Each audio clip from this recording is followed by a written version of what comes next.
Good morning mga ka-farmers. Magandang araw po sa inyong lahat. Ngayon po ay alas 6 pa lang ng umaga, no? Ano na ngayon? October 1 na po ngayon, first day of October, no? Ngayon ay nandito naman po kami sa aming garden, no? Para magtanim po kami sa panibagong tanim. Ito po ay okra pa rin yung ating tanim ngayon. Ito po ay smooth green. Shout out nga pala sa East West Seeds Company. Ito po yung bote or yung lata ng okra na ating itinatanim, no? Yan po, smooth green, East West Seeds. Ito po, no, East West Seeds Philippines.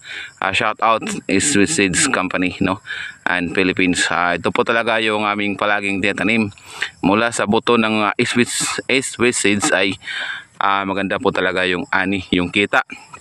Dahil maganda po talaga yung germination nila, no? Halos 95% yung germination ng mga buto pag galing po sa East West Seeds yung buto na ating itinanim. So simula sa pagtatanim ko, ito na po talaga yung palagi kong itinanim. Kung magtanim man ako ng sitaw, mula pa rin sa East West Seeds Philippines yung aking yung kumpanya na pinili natin. Kahit ano, palagi akong East West Seeds, no?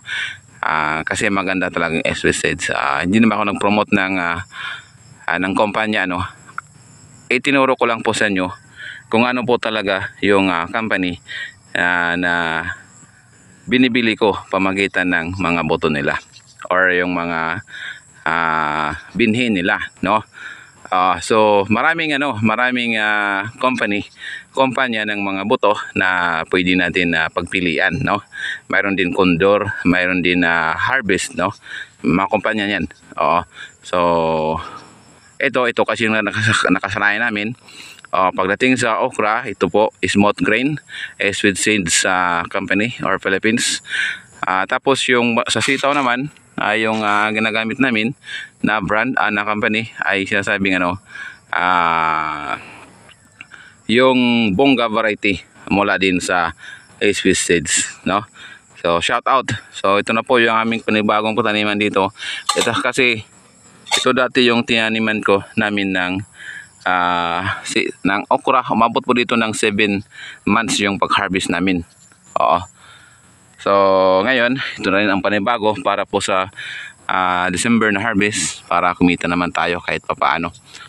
So yan naman ay sobrang daming damo dyan. Ito yan ang tinatanaman namin ng sitaw. So yan, bali tanggalin namin yan, linisan namin, taniman din namin yan ulit niyang okra. Yung mga yan, yung mga poste dyan pag may gamit pa, itabi namin yung iba panggatong, tapos ilipat namin doon sa kabila yung taniman namin ng sitaw. So yun lang po guys, mga farmers, yung share namin sa inyo. Pero sa tabi ng garden namin dito ay ito palibot ng palay. Yung mga palay dito ay may mga bunga na, no? Siguro by ngayong buwan or ngayon 15 or second week or last week of October ay siguro makapag-harvest na po kami dito, no? Na po sila, hindi kami. Iba yung sa amin, nandun sa kabila pong tayo namin na palay, no? Okay, so ito yung mga kapatid ng misis ko. Sila po yung katulong namin ko ngayon sa pagtatanim ng okra. So yung panahon ngayon ay makulimlim po yung panahon. Hindi naman po ngayon na maaraw, wala pang araw ngayon. So maganda yung panahon, hindi mainit. Timing lang sa pagtatanim ng panibagong okra. So ngayon sa sunod pag-usapan natin kung bakit nga ba palagi okra ang tanim ko. Kasi may marami pa tayong pag-usapan tong about sa okra o maraming mga pamaraan sa pagtatanim, yung pag-aalaga, lahat pag-usapan pa natin yan sa sunod natin pagkikita.